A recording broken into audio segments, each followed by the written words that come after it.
yang pada hari ini menjadi sahibul bait dari kajian yang mulia pada pagi hari ini, yang kami muliakan segenap para pejabat dari Kecamatan Banyumanik, dari pemerintah dan juga dari ABRI dan dari kepolisian, dari tenaga medis juga hadir. Tentunya yang paling spesial seluruh hadirin dari para takmir masjid di Kecamatan Banyumanik. Mohon izin saya awali dengan salam. Assalamualaikum warahmatullahi wabarakatuh. Alhamdulillah, kita pada siang hari ini, menjelang siang ini, dapat bertatap muka dan bermuajahah untuk mengajarkan kajian hal-hal yang mungkin perlu kita kaji berkenaan dengan kegiatan tahunan kita sebagai syiar Allah Subhanahu wa taala yang kita harus hidupkan di muka bumi ini, yaitu syiar salat Idul Adha sekaligus rangkaian penyembelihan kurban. Tentunya dari para jamaah dan para hadirin telah banyak membaca atau menelaah atau mendengar dari hal-hal yang diperlukan tentang hukum-hukum yang berkenaan dengan kurban. Tetapi sebagai majelis ilmu, karena saya diminta untuk menyampaikan, saya akan menyampaikan beberapa poin yang mudah-mudahan Allah berikan manfaat dan keberkahan. Bapak sekalian yang kami hormati, telah menjadi maklum bahwasanya ibadah yang paling dicintai Allah dalam sepanjang tahun adalah ibadah yang dilakukan pada tanggal 1 sampai tanggal 10 Dzulhijjah. Ya, ini pendapat jumhur ulama. Ini mayoritas ulama berpendapat bahwa tidak ada amal yang lebih dicinta oleh Allah melebihi amal yang dilakukan kepada Allah, amal yang dilakukan dari tanggal 1 sampai dengan tanggal 10 Dzulhijjah. Baik itu ibadah yang sifatnya badan, sholat, tahajud, ya, puasa, atau ibadah yang sifatnya maliyah, sedekah, infak, wakaf, dan terutama kurban, ataupun ibadah yang sifatnya adalah tenaga, yaitu majelis ilmu, dakwah, dan ibadah-ibadah yang lain. Jadi kita bisa ambil kesimpulan, kalau kita ini mau cari ibadah yang paling dicinta oleh Allah, ini kapan waktunya? Ambil dari hadis Nabi yang tekstualnya begitu jelas. Dan ini jumhur ulama, ma min ayyamin al-amalu shalihu ahabbu fiha ilallah min ayyamil ashr. Hadis sahih Bukhari dan juga muhaditsin yang lain. Tidak ada hari-hari yang dimana amal soleh di hari itu lebih dicinta oleh Allah membandingi atau melebihi hari-hari 10, yakni tanggal 1 sampai dengan tanggal 10 Dzulhijjah. Keranten menika nak wong Jawa niku kiai-kiai riyin niku maringi jeneng sasine sasi besar. Ya, apit besar. Kenapa dikatakan sasinya besar? Itu karena ulama terinspirasi dari hadis tersebut bahwa di bulan Dzulhijjah ini ada amalan-amalan besar, ibadah-ibadah besar, ya, yang tidak dimiliki di bulan oleh bulan lain. Ya, di sini ada Idul Adha, sholat Idul Adha di 10 hari ini. Disunahkan puasa dan juga disunahkan kita menyembelih korban. Dan ada satu ibadah lagi yang unik di hari itu, yaitu tidak ditemukan di bulan yang lain, yaitu orang yang sudah niat berkorban mulai tanggal 1 sampai tanggal 10, dia tidak boleh mencukur rambutnya atau memotong kukunya atau mengerik bulunya selama 10 hari. Dia menahan diri, arep ngerik kumis, stop dulu ya, mau kerik bulu-bulu dalam maupun luar, stop dulu. Ini ibadah yang unik karena banyak orang yang nggak paham, apalagi kalau dia baca hadis tekstual nggak pakai guru, kadang-kadang bingung. Barang siapa yang akan berkorban maka hendaknya jangan memotong kuku atau mencukur rambutnya. Nah, dia memahami di situ jangan motong kukunya sapi atau kukunya kambing ya. Padahal yang dimaksud oleh Nabi, yang dilarang memotong kuku dan mencukur rambut itu di orangnya, bukan kambingnya, bukan korbannya. Ini ibadah unik yang ada di hari 1 sampai 10 yang tidak ada di hari yang lain. Nah, dari referensi-referensi para ahli fikih dan juga ahli hadis, ada juga ditemukan bahwasanya ibadah di 10 hari dari mulai tanggal 1 sampai tanggal 10 Dzulhijjah ini ternyata melebihi keutamaan ibadah di 10 hari terakhir bulan Ramadan. Ya, kita mengenal 10 terakhir Ramadan, itu kita sepakat kemuliaannya dan juga keagungannya dan juga sentuhan-sentuhan rohaninya dan suasana-suasana syahdunya Ramadan yang lalu kita bisa rasakan. Tapi ternyata banyak dari referensi ulama yang mengatakan bahwasanya 10 hari dari Dzulhijjah 1 sampai 10 ini lebih utama, lebih mulia daripada 10 yang ada pada akhir Ramadan 20 sampai 30. Ini menarik karena banyak orang mungkin mengagungkan 10 Dzulhijjah ini 1 sampai 10 ini belum diagungkan seperti akhir Ramadan. Maka perlu kita dengungkan kepada masyarakat, kepada para jamaah ya, dari para takmir yang terhormat, dari para imam ya, dimohon dari panjenengan menghimbau masyarakat, memberikan motivasi kepada umat untuk mengagungkan hari ini 1 sampai 10, dipromosikan, didengungkan, dijual dengan seindahnya, sebagus-bagusnya, agar masyarakat mengagungkan syiar Allah di hari-hari ini 1 sampai 10 Dzulhijjah, setidaknya sama dianggap mulia oleh masyarakat dan umat seperti 10 Ramadan terakhir. Ini pesan yang ya, perlu kita dengungkan dan kita share kepada semua teman, kepada semua para imam, para takmir masjid, sehingga menjadi salah satu amal kita dan sumbangsih kita dalam mengagungkan syiar Allah. Sebagaimana Allah berfirman, "Dzalika wa man yu'azzim sya'airallah fa innaha min taqwal qulub." Ya, barang siapa yang mengagungkan syiar-syiar Allah, maka itu termasuk daripada ketakwaan hati. Nah, Bapak Ibu yang saya muliakan, di dalam 10 hari pertama 1 sampai 10 Dzulhijjah ini ada amal-amal yang sangat penting yang kita fahami. Satu, puasa. Puasa di hari-hari tersebut disunahkan mulai tanggal 1. Tanggal 1 kita disunahkan puasa sampai tanggal 9 hari Arafah. Sunnah full menyambung. Kalau kita tidak mampu karena suatu uzur tertentu, maka kita minimal berpuasa di hari Arafah dan tanggal 8. Itu tanggal 8 hari Tarwiyah, kemudian tanggal 9 hari Arafah. Dikatakan hari Tarwiyah kenapa? Karena orang-orang haji zaman dahulu, mereka sebelum ke Arafah, untuk mendapatkan bekal air selama di Arafah, mereka mengambil air di Mina.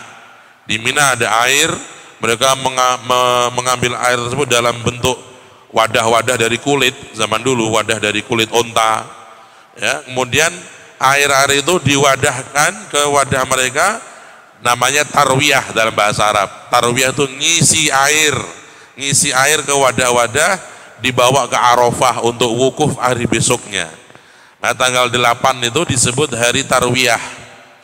Nah, hari tarwiyah ini kita disunahkan puasa, lebih penting lagi hari puasa tarwiyahnya, dan lebih penting lagi Arafahnya. Kemudian yang ketiga terakhir, kalau kita tidak biasa dan tidak bisa puasa di hari tarwiyah, minimal jangan sampai ninggal Arafahnya. Ya, kalau kita ini sampai ninggal Arafah itu wah ya kebangetan itu. Ya, coro paribasan wong dagang niku bobor gitu, bangkrut. Ya, Arafah ini kata Rasul menghapus dosa 2 tahun. Ya, wa inni ahtasibu wa innaha tukaffiru sanatain. Menghapus dosa 2 tahun. Ya, 2 tahun ini yang lebih menarik bukan 2 tahun yang berlalu. Kalau 2 tahun yang berlalu itu sudah hebat. 2 tahun tuh yang berlalu 1 tahun dan yang akan datang 1 tahun. Luar biasa ini. Sampai sing ape dilakoni wis di ngapura. Wah, ini kok menarik iki. Ketoknya menarik iki. Ya. Tapi di sini ada tentunya kajian-kajian ulama apa maksud diampuni dosa yang akan datang. Ya, akan kita berikan nanti kesempatan untuk soal jawab, barangkali yang ada yang belum paham. Baik, Bapak Ibu, kemudian di dalam hari 1 tanggal 10 ini kita disunnahkan bertakbir, ya, bertakbir setelah sholat, ya, dari mulai di dalam mazhab Imam Syafi'i dimulai subuh hari Arafah. Ya, di tanggal 9 hari Arafah itu ba'da subuh kita sudah disunnahkan bertakbir. Takbir ba'da salawat. Setelah assalamualaikum, assalamualaikum, subuh hari Arafah. Allahu Akbar, Allahu Akbar, Allahu Akbar. La ilaha illallah, Allahu Akbar, Allahu Akbar, walillahil hamd.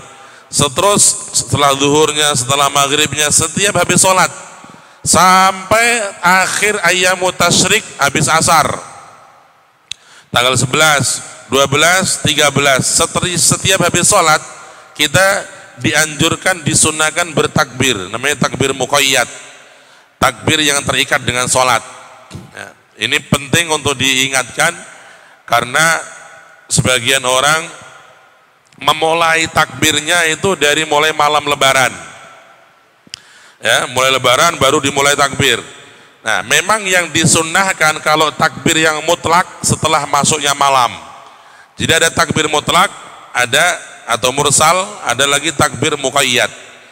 Takbir muqayyad yang dilakukan setelah sholat itu dimulai dari subuh hari Arafah.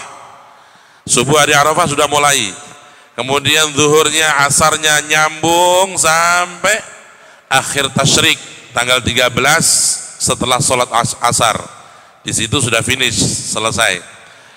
Yang takbir mursal atau mutlak, ya, jadi sambil berjalan, sambil di rumah, itu kita disunnahkan pada malam lebaran sampai terlaksananya sholat Idul Adha. Itu yang takbir mutlak, takbir mursal. Ya, ini perlu dicermati, mohon maaf karena ada sebagian yang mungkin perlu penjelasan. Ya, ada takbir mursal atau mutlak dimulai malam lebaran, maghrib, sampai terlaksananya sholat Idul Adha. Ada takbir muqayyad, yaitu yang dilakukan setelah sholat, dimulai subuh Arafah sampai asar tanggal 13 ayyamut tasyrik. Nah, perlu dicermati bahwa fikih ulama kita itu kadang-kadang dengan kenyataan di Indonesia perlu ada sinkronisasi. Apa sinkronisasinya? Sebenarnya kalau kita merujuk kepada fikih-fikih yang ada pada mazhab Syafi'i sendiri, yang disunnahkan takbir untuk takbir muqayyad setelah sholat itu hanya Idul Adha. Idul Fitri sebenarnya tidak disunnahkan takbir setelah sholat itu. Kalau kita malam Idul Fitri kemarin waktu Ramadan, setelah sholat maghrib, isya, subuh, kita tidak disunnahkan takbir yang muqayyad. tidak disunahkan, tidak dianjurkan. Tapi Indonesia ini saking senangnya takbiran, ya, pokoknya anggar bar sholat takbiran terus. Malah kadang-kadang ono bar sholat Idul Fitri saya takbiran nih, lagi mantep begitu. Ya, nah, tapi itu secara hukum harus dijelaskan, ya, walaupun itu amalnya masyarakat tidak sampai dosa sih, cuman kita harus menjelaskan bahwasanya sebenarnya yang sunnah itu yang takbir setelah sholat hanya Idul Adha, Idul Fitri tidak ada takbir muqayyad. Kemudian yang berikutnya tentunya adalah tema yang pada hari ini kita kaji, ya, yaitu tentang penyembelihan kurban. Dan tadi sudah banyak disampaikan dari pihak-pihak yang ahli dalam bidangnya. Kulo niki bagiannya bagian fikih, nggih pun kulo siap. Nek kon bahas mboten ahli ini mboten paham kulo. Ya, saya akan menjelaskan mungkin sedikit sekelumit tentang fikih kurban yang poin-poin penting saja. Satu, mohon maaf, dari pengalaman dalam bidang dakwah ini kita mengalami distorsi komunikasi dengan umat, dengan masyarakat kalau sudah urusannya itu urusan korban dan nggak jelas niatnya. Kenapa saya bilang distorsi? Karena kadang-kadang takmir ini juga nggak tanya, yang korban juga nggak ngomong. Karena korban ini sebenarnya tergantung dengan niat yang korban, dan niat orang yang korban ini akan menjadi implikasi hukum dari segi distribusi, dari segi cara penyembelihan dan pembagian. Maka kita bisa identifikasi setidaknya ada 3 macam korban. Yang pertama ada korban tuh korban nazar, korban wajib, namanya korban nazar. Saya titip korban Pak ke masjid, ya, dipotong, ini saya niatnya korban wajib, nazar, saya jadikan wajib, ini niat saya ini wajib. Ini satu. Yang kedua, dia tidak niat wajib, hanya nitipin, Pak ini saya korban, nggak ngomong wajib, berarti jatuhnya sunnah, korban sunnah, kurban sunnah ini. Ada lagi korban atas nama orang yang sudah meninggal dunia. Nah, ini harus kita bedakan, dan sebaiknya, ya, dengan segala hormat setiap panitia kurban ketika ada yang titip itu ditanya, karena nanti implikasinya kita nggak repot di belakang tuh. Bapak akan korban, iya Pak, ini niatnya apa? Untuk Bapak sendiri? Iya untuk saya. Niatnya wajib atau sunnah? Kadang-kadang lah masyarakat takutnya orang paham, lah maksudnya nopo niku. Nah, ya begini Pak, korban itu ada yang wajib, ada yang sunnah. Kalau Bapak niatnya korban wajib, dari segi pahala lebih mulia, karena ini nazar wajib. Pahala wajib melebihi pahala sunnah. Kalau Bapak niat korban wajib, monggo, ini boleh dan lebih afdol. Cuman ada dampaknya negatif. Apa negatifnya Pak? Jenengan tidak boleh ngambil bagian sedikit pun dari daging ini. Oh, kalau begitu saya pilih yang positif aja Pak. Kan ini masanya takut positif, saya tak positif aja. Maksudnya positif, ya enggak apa-apa. Saya niat itu wajib, nazar, walaupun saya nggak dapat nggak apa-apa. Nah, ini jelas. Kalau sudah begitu, maka takmir jangan sampai, mohon maaf, mengirim daging sapi itu atau kambing itu kepada orang tersebut. Kalau sampai ini nanti terkirim daging itu kepada orang yang korban wajib, maka balik, maka kita yang dosa sebagai panitia dosa, ada keteledoran, gitu, kekurang amanahan gitu, dalam menerima suatu amanah. Wah mesake lah orang tuh daging liane do mangan kono ramangan daging, boleh diambilkan dari daging yang lain, bukan daging korbannya dia, dari sapi yang lain atau dari daging kambing yang lain bisa diberikan kepada orang tersebut, tapi bukan dari sapi atau kambing yang dia niatkan sebagai korban wajib. Ini poin penting, ya. Tidak ada salahnya ketika panitia bertanya kepada masyarakat atau orang yang ingin kurban, kita jelaske, dipertelake sisan, jenengan niati kurban apa? Nah, nek durung paham kita paham ke sisan. Kersane ki ambane ku paham. Nah, ini satu. Yang kedua, kalau dia niatnya saya sunnah aja deh Pak, gitu. Sunnah itu. Ono malah bahasa fikih sing baru. Ini bahasa fikih onone monong Indonesia. Itu ketika ditanya jenengan niatnya apa? Wis kula terserah jenengan mawon. Lu kan aneh.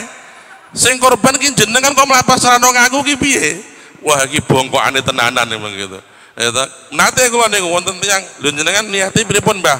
Pun kula nderek jenengan lah mati urip milih jenengan. Lah nggih mon. Tapi secara konsep fikih kalau saya rujuk di kitab-kitab, orang yang niatnya begitu jatuhnya sunnah. Dia bilang kepada kita, pun kula nderek panitia mawon lah, didadekan apa pun kula terserah jenengan. Itu secara konsep fikih masuknya ke sunnah itu. Ya, maka jadinya dia korban sunnah. Nah, korban sunnah ini orang yang korban itu boleh mengambil. Ya, bahkan kalau dalam mazhab Syafi'i ya sangat dianjurkan mengambil bagian.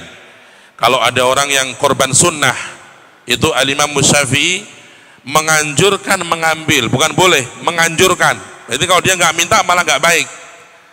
Niki kula korban sunnah nggih Pak Panitia, kula mengke kepengin tuk sunahe. Lah napa sunahe? Kula kepengin angsal daging sekedhik, dikirim nggih sekedhik. Nah, nanti kalau sudah dipotong, dikirim kepada beliau, mungkin 1 kilo, 2 kilo yang pantas untuk beliau. Ya. Atau dia minta jatah sampel 1, ya boleh. Ya. Tapi para imam dari mazhab Syafi'i, beliau membatasi, tidak melebihi 1/3. Mboten melebihi 1/3. Jadi kalau melebihi 1/3 makruh, kurang baik. Lah mosok wong korban titip, Mbak niki mengke kula korban, kula nyuwun sampel 4 kali ndase sisan nggih. Yo bele dhewe yo. Pesene kok masyaallah manyar, 4 sikil langsung ndase sisan. Yo bele nang mam ki ambak to.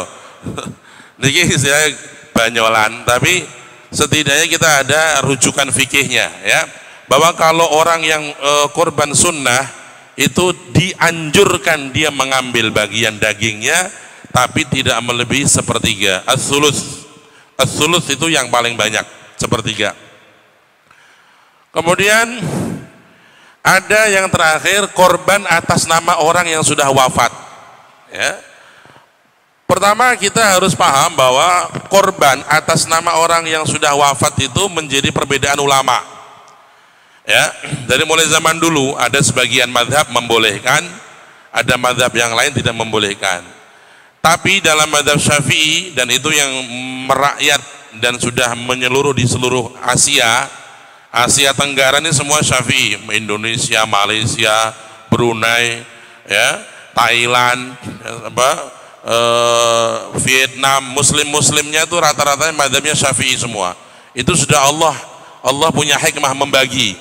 Jadi mazhab para imam ini kalau di daerah Maroko, ya, Jazair, Eropa itu rata-rata itu mazhabnya Maliki, mazhab Imam Malik. Kalau di Saudi, ya, kemudian di beberapa Timur Tengah itu rata-rata mazhab Imam Ahmad bin Hanbal. Kemudian kalau di daerah Pakistan, India rata-rata mazhab Abu Hanifah. Kemudian di Indonesia, Malaysia rata-rata mazhab Imam Syafi'i, termasuk Yaman. Nah, ya ini Allah sudah membagi. Nah, jadi kita ini kalau di Indonesia rata-rata kita mengikuti Imam mazhab Syafi'i. Nah, mazhab Imam Syafi'i radhiyallahu anhu itu beliau membolehkan, ya, mohon maaf bahasa fikih, membolehkan bukan menganjurkan, membolehkan seseorang itu mengkorban atas nama orang tuanya yang sudah wafat, ya, atas nama orang tuanya sudah wafat. Oh ya Allah, bapak ini sedo dhisik durung iso korban, ya, lagi saiki anaknya ya diparingi rezeki sing rada akeh. Nah, aku tak korban atas nama bapak, ya, pahalanya untuk bapak maksudnya. Ya Allah, kula korban niki kula asma'ake atas namanya bapak kula almarhum, pahalanya untuk beliau. Ini dalam mazhab Syafi'i disahkan, ya. Saya sengaja di sini saya tidak menyebut hadis-hadis, nanti kepanjangan. Nah, jenengan kepengin hadisnya mungkin tak bukake teng pondok mriku. Tak bukake kitabe. Muni kula jelasake simpel-simpel mawon. Jadi Al-Imam Syafi'i dalam istihad beliau membolehkan korban atas nama orang yang sudah wafat. Ya, dan itu pahalanya disyariatkan dan juga diharapkan sampai kepada orang yang sudah wafat. Dan ini yang sudah berjalan di Indonesia seperti itu. Banyak orang korban atas nama orang yang sudah wafat. Nah, ada satu hukum yang perlu dipahami. Ketika orang berkorban atas nama orang yang sudah wafat, ini sama halnya dengan korban wajib.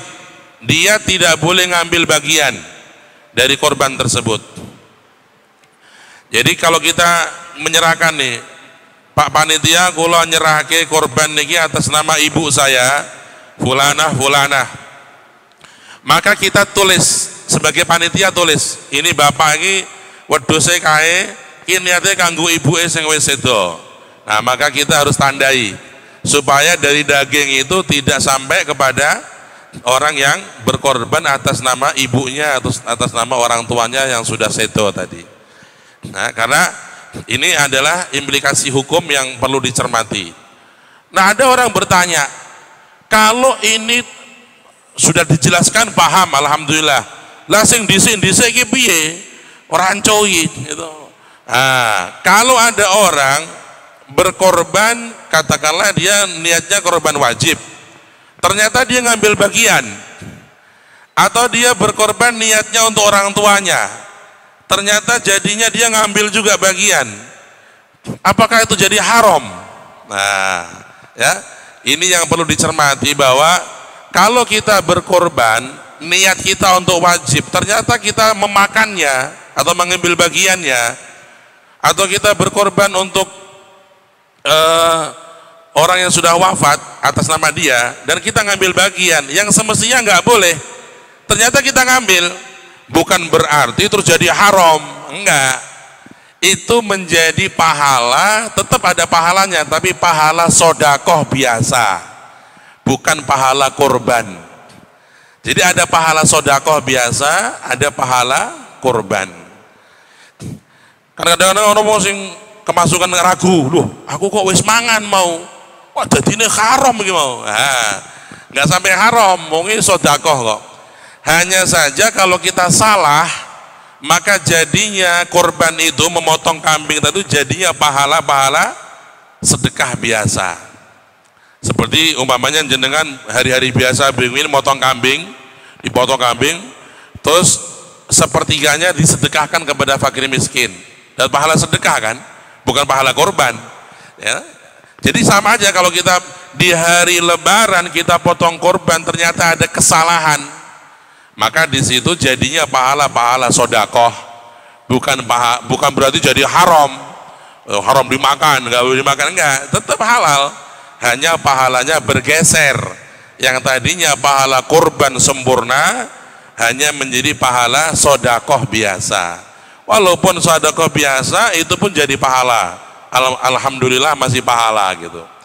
Ya, ini yang mungkin perlu kita cermati dalam poin tersebut, karena sangat penting untuk dijelaskan. Kemudian yang berikutnya, banyak orang, mohon maaf, masyarakat awam, mereka itu memahami korban itu disunahkan seumur hidup sekali. Kathah niku. Nggih, wong nganti kula panggil kok, Mas, mboten korban. Oh, pun nate kula Pak Ustad. Mun 20 tahun sing kepengker. Duh, Masya Allah. Gitu. Dia menyangka kalau seumur hidup sekali sudah cukup.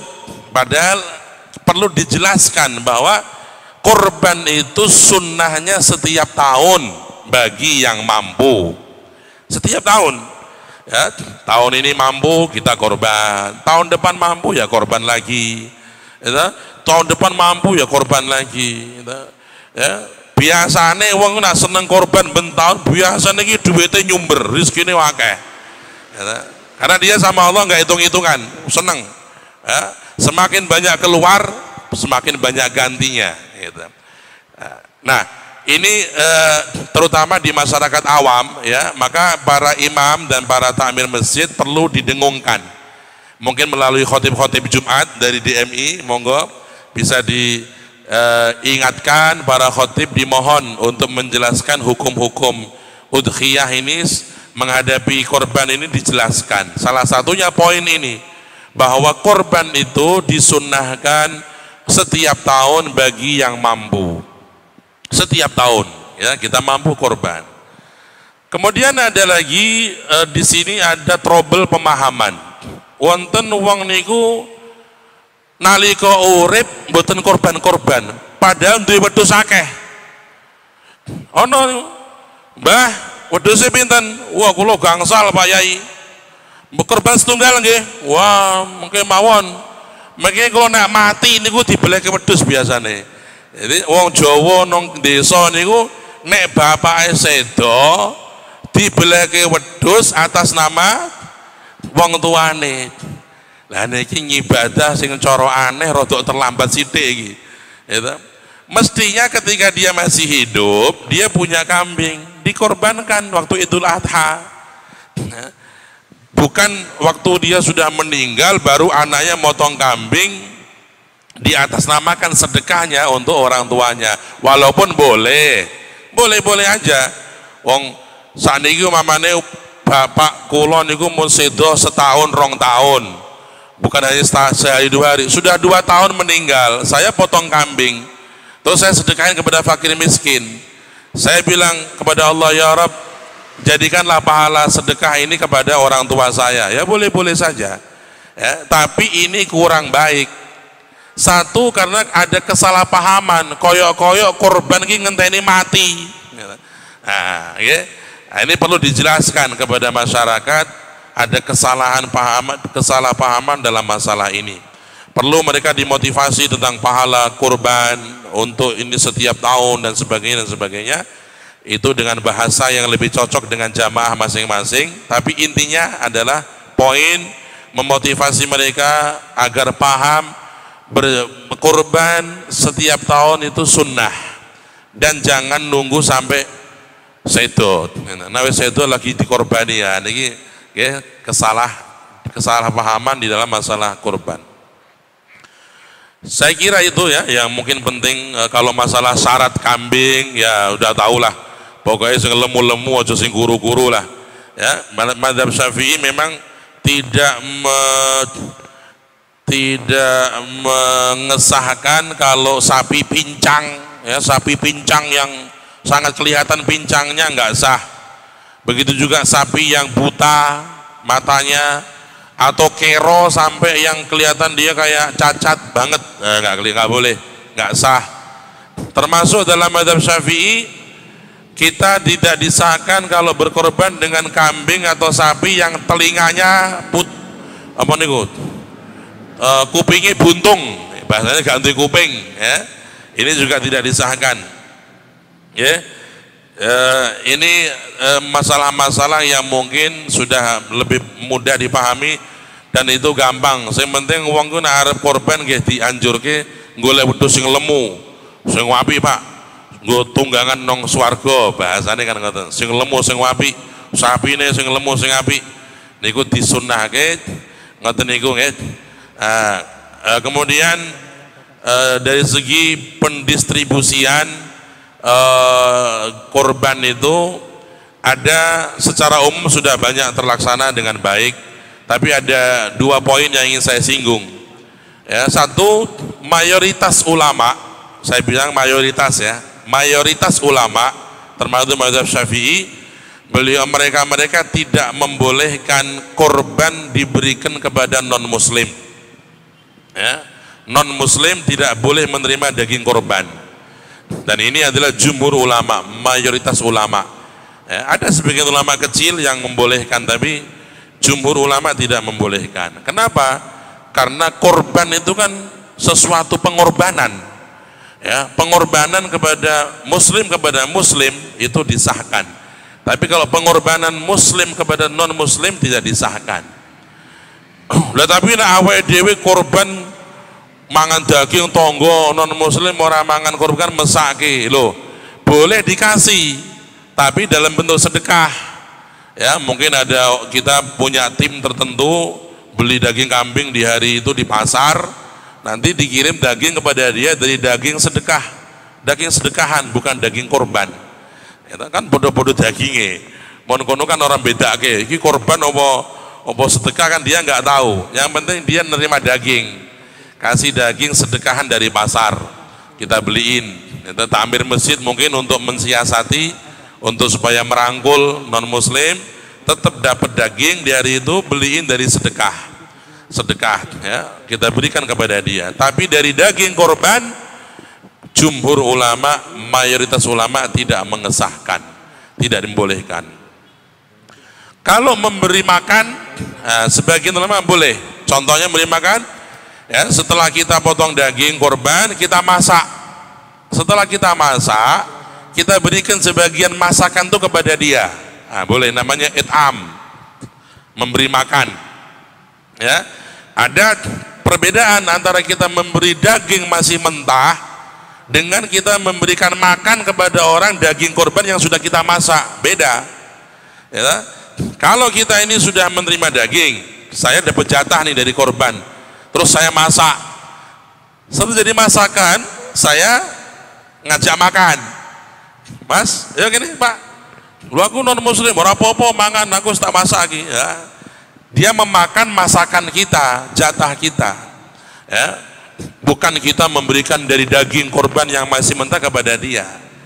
Ya, mohon maaf itu dibedakan karena menjadi penting. Kemudian itu yang ingin saya jelaskan. Yang kedua, masalah distribusi, menjual sebagian dari bagian daging korban ini juga tidak dibolehkan oleh jumhur ulama, termasuk kulitnya. Ya, kulit dari korban sapi, dari korban kambing ini tidak boleh dijual. Ya, alla yabi'a syai'an min ihabil udhiyah. Ya, tidak boleh sedikit pun bagian dari kurban itu dijual, baik itu kulitnya apalagi dagingnya. Ya, bahkan kalau kita memberikannya kepada tukang jagal, tukang beleh niku, tim yang bagian beleh itu, tenaga penyembelih, pemotong itu, kita kasih kulit, niatnya upah, nggak boleh. Ya, niatnya upah nggak boleh. Tapi kita kasih sebagai bagian, Pak, diupahin jenengan ini samenten, tapi jenengan diparingi bagian nih.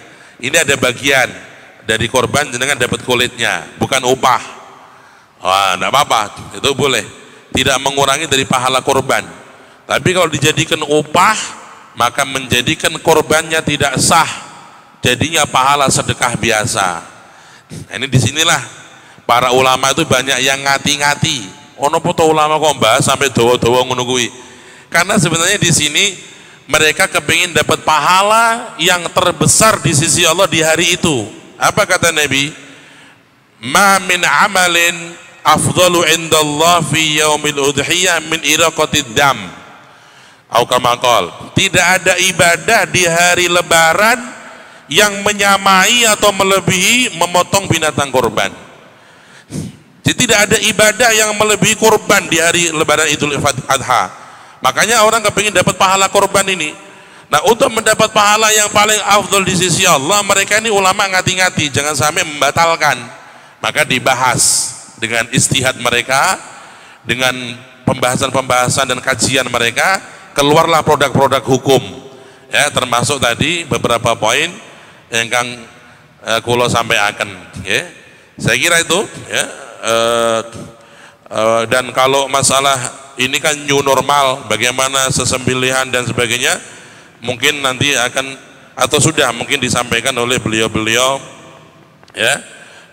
Dan mungkin juga dari segi berkerumun, kalau biasanya kan hari biasa kita disunahkan mengundang orang untuk ayo kumpul, memang siarnya begitu, sunnahnya itu dikumpul ke orang banyak terus kita nyembelih takbir, ya, siar. Tapi kalau masa pandemi kayak gini, mungkin kelihatannya kita harus memahamkan masyarakat bahwa itu tidak penting, gitu, untuk kita menjaga jarak, untuk menjaga kesehatan, untuk di masa pandemi ini kita lebih berhati-hati dan waspada, berkerumun itu dikurangi, cukup panitia dan juga tenaga-tenaga potong, kemudian mereka memotong dan nanti dikirim. Jadi bukan lagi cara mengambil, kalau mengambil itu nanti menyebabkan antri agak resiko juga. Lebih baik kadose niku kok diterke mawon, pun jenengan teng dalem mawon mungkin diterke mawon. Nah, niku mungkin salah satu salah satu pilihan ya di masa pandemi. Nah, kalau kita butuh tenaga pengamanan, wah masyarakat kita ini mboten saged dipenggah nih Pak Yai, kepengin ndelok. Ya tidak lain kita butuh para para polisi ya. Para polisi kita minta mohon tenaga mereka untuk bisa mengamankan. Okay. Ya, bisa kita kontak Bapak Kapolsek ya, supaya membantu dan memberikan dukungan ya. Mudah-mudahan Bapak Kapolseknya mendapatkan pangkat yang lebih tinggi insyaallah, amin Allahumma amin ya rabbal alamin. Saya kira itu ya poin-poin yang ingin saya sampaikan. Tadi Mbah Kiai Amin minta saya ada waktu soal jawab, monggo kalau saya bisa jawab saya jawab, kalau enggak ya saya mohon maaf sebelumnya. Demikian tadi untuk poin-poin daripada fikih terkait ibadah kurban telah disampaikan oleh guru kita Kiai Haji Yahya Al-Mutamakin. Untuk berikutnya kita buka sesi tanya jawab kepada seluruh hadirin ataupun pengurus dan atau takmir masjid. Pada sesi tanya jawab ini monggo bisa disampaikan pertanyaan-pertanyaan baik tertulis maupun bisa disampaikan secara langsung. Monggo Pak.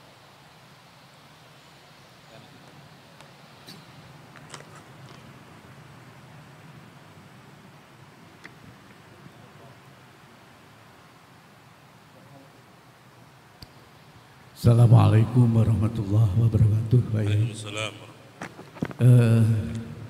Mudah-mudahan ini hanya berlaku di masjid kami. Sebagai panitia kurban, bolehkah request bagian daging atau anggota tubuh yang lain sebelum daging kurban itu dibagikan? Jadi rata-rata saya minta torpedonya, saya minta lidahnya, saya minta itu Ustaz. Assalamualaikum warahmatullahi wabarakatuh. Alhamdulillah, Masya Allah. Yeah. Bolehkah kita ketika kita menjadi panitia korban untuk kita tuh request bagian-bagian tertentu dari korban tersebut? Untuk jawaban secara hukum di sini ada dua kelas. Kelas, ya ini maksudnya kelas di sini orang yang berhati-hati, namanya kewaroan, kehati-hatian. Sebaiknya kita tidak melakukan hal semacam itu.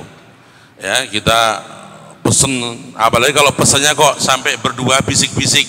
Nah, ini lebih kurang bagus lagi. Karena sesuatu yang dibisikkan, ya, tidak mau didengar orang, itu di situ ada tanda tanya. Kenapa kok bisik-bisik? Nah, kenapa kok tidak dijelaskan kepada yang lain? Sehingga di sini ada kemakruhan, ya, kurang baik. Ya, maka kalau kita orang yang mau ngati-ngati, sebaiknya kita tidak melakukan yang semacam itu. Ya. Karena apa? Karena di situ banyak orang korban ini banyak pihak yang titip. Tidak semua orang yang titip itu seandainya kita seperti itu dia tahu, tidak semuanya itu mungkin hatinya legowo gitu. Ya ono sing legowo tapi ono sing grundel. Wong aku ki korban kanggo wong akeh kok malah kono ki pesen-pesen. Nah, ibaratnya niku kita itu menjaga hatinya orang yang titip tadi ini, bisa jadi ono sing legowo, ono sing kurang legowo. Lah nak ngepasin sing legowo alhamdulillah. Nah ngepasin sing ora legowo iku dahare iku keselek gitu. Jadi kelas pertama kalau kita mau ngati-ngati, kita nggak usah pesen-pesen masalah bagian ini. Mana yang Allah berikan dari rizki kaum muslimin itu untuk kita, alhamdulillah ya. Dan itu juga bentuk daripada salah satu hati kita yang baik, bukan hati yang mohon maaf mungkin kita merasa memiliki hak ya. Ini kelas pertama. Tapi dari segi hukum, apakah dosa kalau orang itu berpesan minta bagian-bagian ini ya, selama dari pihak berkorban tadi sudah titip kepada panitia dan memasrahkan kepada panitia, dan secara zahir orang yang pasrah itu dia sudah pasrah, dia terserah panitia, maka tidak ada dosa sebenarnya ya. Cuman kurang pantes istilahnya niku, nek cara dosane mboten, tapi kurang pantes ya. Kita ada nilai ada nilai plusnya sebagai panitia, kita menjadi orang yang peka dan juga contoh bagi masyarakat. Nah, maka kalau kita untuk tenaga masak ya, untuk makannya mereka bareng-bareng, apakah boleh? Boleh. Di saat itu kita bisa bareng-bareng. Dia masak apa? Sempol apa? Ilat apa? Nah, di situ kita bisa masak, makan bareng-bareng. Diperbolehkan. Ya. Tapi kalau kita pesen secara khusus untuk pribadi kita, itu kelihatannya dari segi hukum walaupun tidak dosa, tapi kurang elegan, kurang pantas, kurang hati-hati ya. Karena seandainya kita mengukur orang yang korban tuh tahu, bisa jadi grundel juga ya. Tapi mereka taunya dimakan bareng-bareng ya toh. Bu, ternyata wedhus yang sampean korban iki wingi rasane enak loh. Tuh, kok ngerti? Saya mau dulu sampai ini dimasak wingi nang kene iku dimakan bareng-bareng oleh muslimin dan para panitia, semua yang hadir ikut makan. Wah, seneng. Ya ora apa-apa to, Mas. Aduh, nyenengke wong akeh. Nah, jadi ya ini penjelasan dari pertanyaan Bapak yang terhormat. Saya kira itu jalan tengahnya. Mohon maaf, matur nuwun.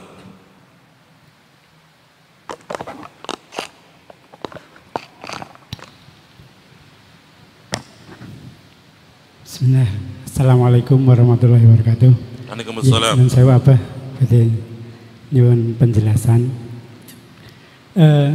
Kalau ceritakan, pilih kalau ketika masih hidup almarhum bapak itu pernah berkeinginan, jadi berkeinginan tahun ini pengen berkorban sapi dengan patungan ya anak cucu. Tapi nanti menyembelih di rumah sendiri, menyembelih di rumah sendiri, nanti dibagi-bagikan ke tangga-tangga. Nanti dengan memanggil orang yang untuk memotong dan mengurusi korban itu dengan bayar sendiri. Nah, ternyata bapak meninggal tahun ini. Nah, kemudian dari anak cucu ingin mewujudkan cita-cita almarhum bapak dengan berpatungan. Nah, ini nanti jadinya korban ini ikut gimana nih, sunnah apa wajib? Padahal niatnya ingin mewujudkan keinginan almarhum bapak untuk ya niatnya potong sapi itu untuk keluarga lah, gitu-gitu, untuk keluarga. Dan ini hukumnya bagaimana? Apakah nanti bisa mengambil bagian dari hewan kurban itu atau buatan? Nyuwun penjelasan. Matur nuwun. Assalamualaikum warahmatullahi wabarakatuh. Waalaikumsalam. Bagus sekali pertanyaannya. Mohon maaf, saya jawab singkat. Apabila kasusnya semacam itu, Bapak sudah niat untuk berkorban, ketika kita akan mengorbani orang tua kita yang sudah sedo tadi, kan kita tidak boleh ngambil bagian. Karena kita kan kalau sudah berkorban atas nama orang yang sudah sedo, kita nggak boleh ngambil bagian. Nah, sekarang sapi itu kan untuk 7 orang. Itu niatnya satu sapi untuk 1 orang, untuk Bapak sendiri. Nah, ini mohon maaf, ini penting juga bahwa sebenarnya sapi 1 itu tidak bisa diniatkan keluarga tanpa jelas namanya, nggak bisa. Ya. Sapi 1 bisa untuk 7 orang, dijelaskan namanya, bapak almarhum, ibu almarhumah, anak nomor 1 masih hidup, anak nomor 2 masih hidup, sampai anak nomor 5 masih hidup semua. Berarti yang 2 atas nama orang sedo, yang 5 atas nama yang masih hidup. Ini sah walaupun dalam satu sapi. Satu sapi ternyata niatnya beda, ada yang wajib, ada yang sunnah, ada yang untuk sudah sedo, ada yang masih hidup, disahkan, dibolehkan. Ya, nah terus nanti gimana kita ngambil bagiannya? Ya kita kan niatnya niat sunnah, kita boleh ngambil. Yang niat sunnah ngambilnya kan nggak banyak-banyak. Tadi kan dikatakan tidak melebihi sampai sepertiga. Sepertiga bukan sepertiga sapi loh ya. Sepertiga satu kambing ukuran nih. Kambing rata-rata sekitar berapa kilo? Sekitar 20 kilo atau 15 kilo. Ya kita ngambil 2 kilo dari daging sapi itu dibolehkan. Ya, jadi jawaban pertama, sapi satu itu hanya bisa 7 orang, dan kita tidak boleh niatnya satu sapi untuk keluarga bareng-bareng, tapi nggak jelas namanya, boten saged. Kedah wonten asmanis tunggal-tunggal, satu atas nama ini, nama ini, nama ini, nama ini, nama ini. Ya, harus dijelaskan. Mohon maaf, ini penting. Kemudian ketika kita sudah menjelaskan nama 7 orang, kok ada atas nama yang sudah meninggal, ada yang masih hidup, nggak ada masalah, boleh-boleh saja. Disahkan. Bagi yang diniatkan wajib jadi wajib, yang wajib niatnya berarti dia nggak boleh ngambil. Yang dia niat sunnah maka dia boleh ngambil, jadi pahala sunnah. Lah tadi yang atas nama orang tua itu siapa yang korban? Oh yang korban nomor 1, saya anak nomor 1, saya niatkan korban saya atas nama bapak. Oh berarti jenengan boten kero ngambil, karena jenengan sing niat atas nama bapak. Dari saudara yang masih ada, yang dia niat untuk bapak itu siapa? Anak nomor 1 mamanya, dia nggak boleh ngambil. Atau anak nomor 2 dia nggak boleh ngambil. Atau anak ketiga tidak boleh ngambil. Ya. Nah, wah, lah nak ngono yo enak jenengan to Mas. Aku adine ora entuk ganjaran kanggo. Ya wes, aku ya kanggo bapak. Berarti bapak untuk loro. Gitu. Untuk loro wedhus. Saka anak pertama 1 kambing, anak kedua 1 kambing, hitungane cuman dibentukkan dalam sapi. Berarti bapak dapat 2 korban dari anak pertama, anak kedua. Nah, ketika dia sudah niat atas nama bapak atau ibu yang sudah almarhum dan almarhumah, dia tidak boleh ngambil. Ya. Gitu ya. Mohon maaf. Ya. Saya kira itu. Ada lagi? Satu lagi Ustadz. Assalamualaikum warahmatullahi wabarakatuh. Waalaikumsalam. Tadi saya telah mendengar bahwasanya atas nama pribadi. Terus kalau saya sebagai keluarga itu korbannya atas nama keluarga apa atas nama pribadi? Terima kasih. Assalamualaikum warahmatullahi wabarakatuh. Nggih.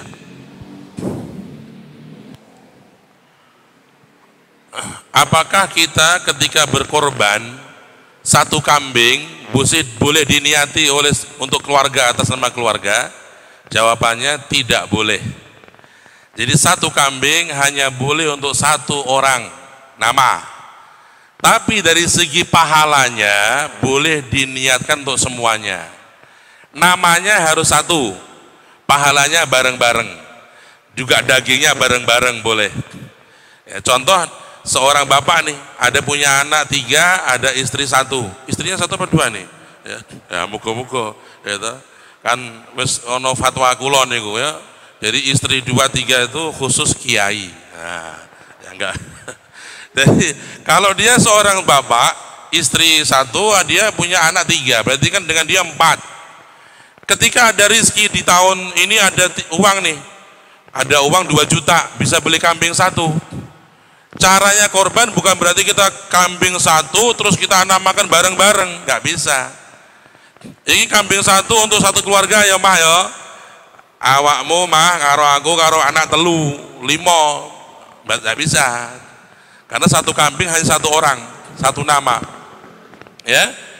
Nah, yang paling mudah dipilih satu nama, bapak tahun wingi wis atas nama bapak ki wis nang, tahun ini atas nama ibumu wae, tahun ini yang korban atas nama ibumu. Nah kelas, berarti satu nama, ibu fulanah, tapi pahalanya dan dagingnya bisa dibagi untuk semua satu keluarga, ya dibagi, tapi tidak melebihi sepertiga.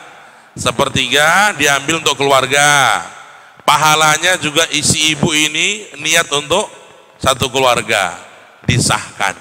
Tapi nama untuk korban itu harus satu kambing satu orang, satu sapi bisa 7 orang atau 1 orang. Saya ulangi, kalau satu kambing hanya 1 orang, kalau sapi 1 bisa 7 orang, berarti satu orang 1 kambing nilainya, atau 1 orang 1 sapi sah, disahkan. Umpamane wonten tiyang niku diparingi rezeki dening Allah, saya kepengin korban sapi atas nama sendiri pribadi saya, sah, afdol, lebih bagus karena lebih besar manfaatnya, ya. Walaupun sapi itu bisa untuk 7 orang, tapi kalau diniatkan sendiri sah, boleh, lebih afdol. Beda dengan kambing, kambing hanya bisa untuk 1 orang, tidak bisa diniati untuk satu keluarga atau satu komunitas. Dalam hal ini menarik, kadang-kadang di sekolahan SD, ya, sekolahan SD, SMP itu ada yang menarik. Sebenarnya ini niat yang bagus, bukannya jelek, tapi perlu saya jelaskan. Ketika ada kepala SD, kepala sekolah atau kepala satu kelas, anak-anak yuk kita korban yuk atas nama kelas kita yuk, iuran satu anak mungkin 10.000 atau 20.000 atau 30.000 kali sekian samurid, dapat duit 3 juta, beli kambing 1. Korban atas nama siapa? Atas nama satu kelas, malaikatnya ngeluh tuh. Namanya harus 1, ya, tapi pahalanya dapat semua. Nah, bapak kan sing mulang awakmu, ya, bapak sing ngarahke awakmu, nanti korbannya atas nama bapak aja ya, tapi pahalanya untuk semua. Oh ya pak, siap pak. Nah, itu baru sah. Kalau model tadi niatnya untuk satu kelas, tidak jadi korban tapi jadi sedekah, lo berarti haram? Enggak, mendapat pahala, dapat pahala, tetap pahala, namanya pahala sodakoh, bukan pahala korban. Tetap dapat pahala, tapi bukan pahala korban, pahala sodakoh, ya, sodakoh biasa. Tapi untuk anak-anak itu bagus, melatih mereka jiwa untuk senang korban, ya. Untuk anak-anak boleh-boleh dan bagus-bagus saja semacam itu. Hanya penjelasan hukumnya perlu dijelaskan supaya menjadi maklum. Mohon maaf ya, kurang lebihnya. Ada lagi? Atau kita mau close? Mas. Bismillah, assalamualaikum warahmatullahi wabarakatuh. Izin bertanya, Pak Yai. Saya kebetulan dalam satu wilayah atau satu kampung itu mayoritasnya non Muslim. Ada beberapa atau sebagian jamaah Muslim, namun mereka mungkin secara ekonominya tuh kurang mampu gitu. Tapi mereka bersemangat untuk tetap berkorban. Kemudian mereka berupaya untuk patungan sapi. Nah kebetulan misalnya dari 7 orang itu, misalnya sapi harusnya harganya 21 juta, kalau yang sekarang kan dibagi 7 menjadi masing-masing 3 juta gitu ya. Ternyata 5 orang tuh hanya mampunya misalnya 2 juta. Nah kemudian sisanya itu ditomboi oleh yang 2 orang yang mungkin lebih mampu. Apakah seperti itu diperbolehkan? Ustaz, terima kasih. Baik.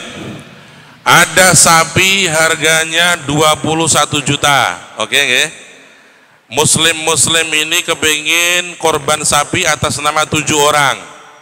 Ternyata yang bisa bayar 3 juta hanya 5 orang. Berarti jatuhnya berapa tuh? 15, ya. Ada kekurangan, ditomboin sama yang lain. Boleh. Mas, awakmu jek kurang piro kanggo urunane? Aku jek kurang 1 jutaan, 2 juta. Ya wis, aku tak sedekah nang awakmu. Aku sedekah duit nang awakmu 2 juta. Ki sedekahku Mas, nang sampean tombo. Nanti si yang terima sedekah dari uang yang nombokin tuh dia beli kambing atau melengkapi untuk urunan beli sapi tadi. Jadi jatuhnya orang yang nombokin itu bukan membeli sapi, tapi dia sedekah duit kepada orang yang kurang dalam iurannya. Kemudian orang yang sudah terima sedekah duit membeli urunan, menyempurnakan tugasnya dia untuk beli sapi satu, ya. Jadi bagi yang nombokin dapat pahala sedekah uang, yang korban dapat pahala korban, ya, itu bagus, ya, sangat bagus, ya. Jangan sampai dibalik. Contohnya begini, mohon maaf, ada praktik-praktik yang kadang-kadang praktis tapi membatalkan amal. Ayo urunan mas, aku pak, aku isone mau 2 juta, ya wes, kabeh aku sing nalangi. Langsung dia pakai duitnya dia diakatkan, dia beli sapi, dianya ini satu yang punya duit beli sapi, yang lainnya hanya nambahi berapa. Nah, ini kurang bener. Yang bener dia mengakatkan sedekah uang kepada yang tadi kurang. Mas sampean kan jek kurang 2 jutanan, wes aku sing sedekah duit nang awakmu 2 juta. Amen engko melu nang urunan iki. Oke, siap, bismillah. Maka masing-masing orang dapat pahala korban. Yang tadi dia sedekahkan jadinya sedekah uang. Dan dia juga dapat pahala korban dari bagiannya dia. Saya kira bagus itu, Mas. Nggih, barakallah.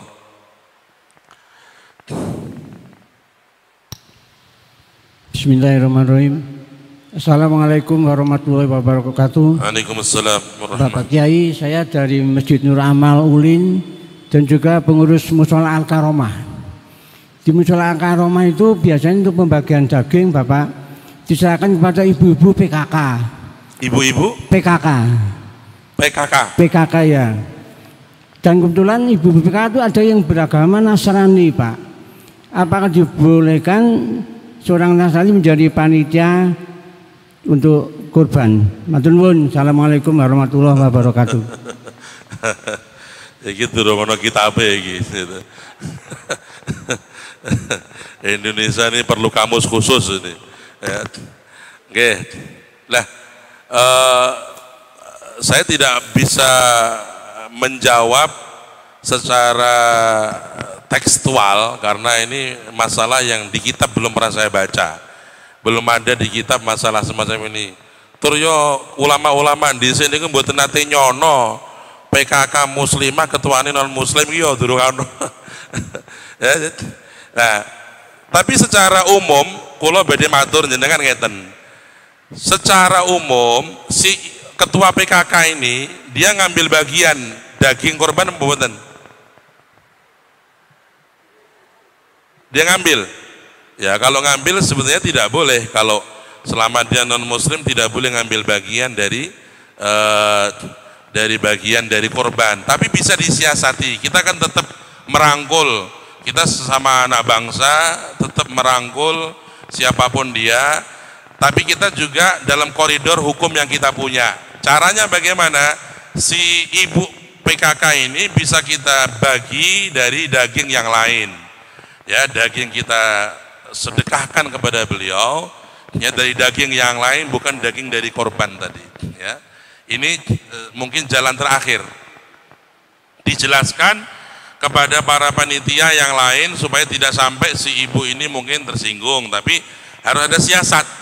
Bagaimana caranya ibu ini tetap mendapat bagian daging dari sedekah, bukan dari korban, tapi juga beliau masih bisa guyup, bisa kumpul dengan ibu-ibu PKK yang lain. Itu yang bisa saya matur.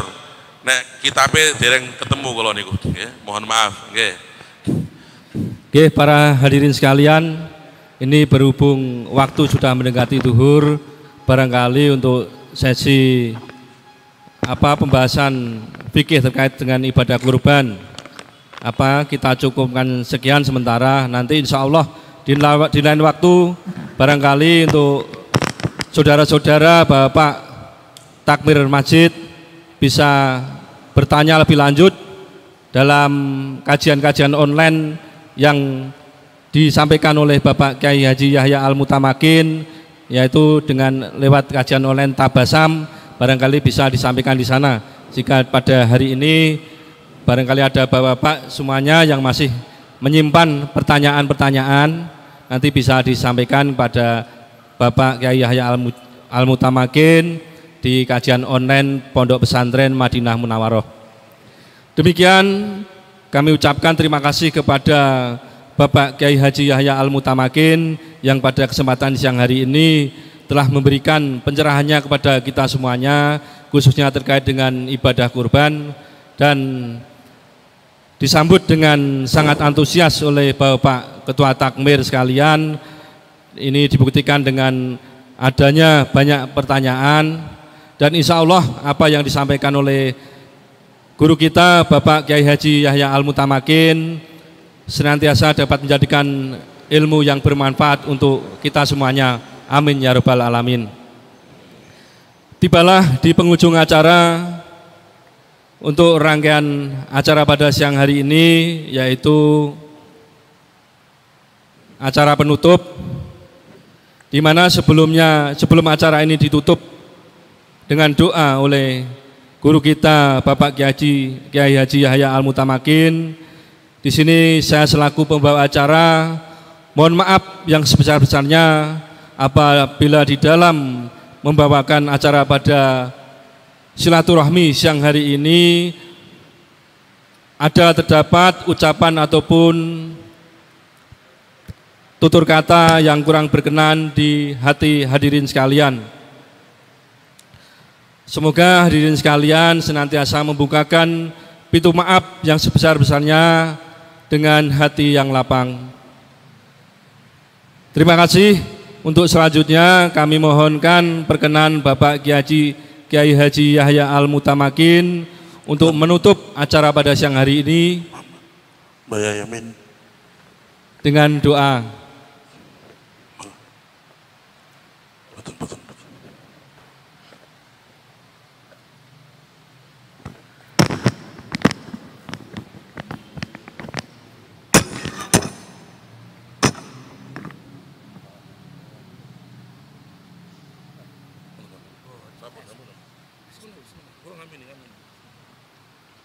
على هذه النية وعلى كل نية صالحة ثم إلى حضرة النبي المصطفى محمد صلى الله عليه وآله وسلم. الفاتحة. أعوذ بالله من الشيطان الرجيم. بسم الله الرحمن الرحيم. الحمد لله رب العالمين الرحمن الرحيم مالك يوم الدين إياك نعبد وإياك نستعين اهدنا الصراط المستقيم صراط الذين أنعمت عليهم غير المغضوب. A'udzu billahi minasyaitonir rajim. Bismillahirrahmanirrahim. Alhamdulillahirabbil alamin. Allahumma shalli ala sayyidina Muhammadin salatan taghfir biha dzunub wa tusrifu bihal qulub wa tantaliqu bihal usub wa talinu bihas su'ub wa ala alihi wa sahbihi wa man ilaihi mansub. Allahumma anqulna wal muslimin minasyaqawati ila sa'adah wa minan nari ilal jannah wa minal a'dabi ilar rahmah wa minadz dzunubi ilal maghfirah wa minal isaati ilal ihsan wa minal khaufi ilal aman wa minal faqri ilal ghina wa minadz dhulli ilal 'izz wa minal ihanati ilal karamah wa minadz dhiqi ilal sa'ah wa minasy syarri ilal khair wa minal 'usri ilal yusr wa minal idbari ilal iqbal wa minas sukhti ilal ridha wa minas saqmi ilal sihah wa minal ghaflati ilal ibadah wa minal bid'ati ilal sunnah. Allahumma a'inna ala dinina bid dunya wa 'ala dunya bit taqwa wa 'ala taqwa bil amal bil rahmatika ya arhamar rahimin. Sallimna wal muslimin bin nabiyyi khairil anam wa bi ummil mu'minin. Allahumma salli ala sayyidina Muhammadin likulli da'in dawa wa likulli illatin shifa wa ala alihi wa sahbihi wa barik sallam bi fadli subhana rabbika rabbil izzati amma yasifun wa salamun alal mursalin walhamdulillahi rabbil alamin. Fatihah.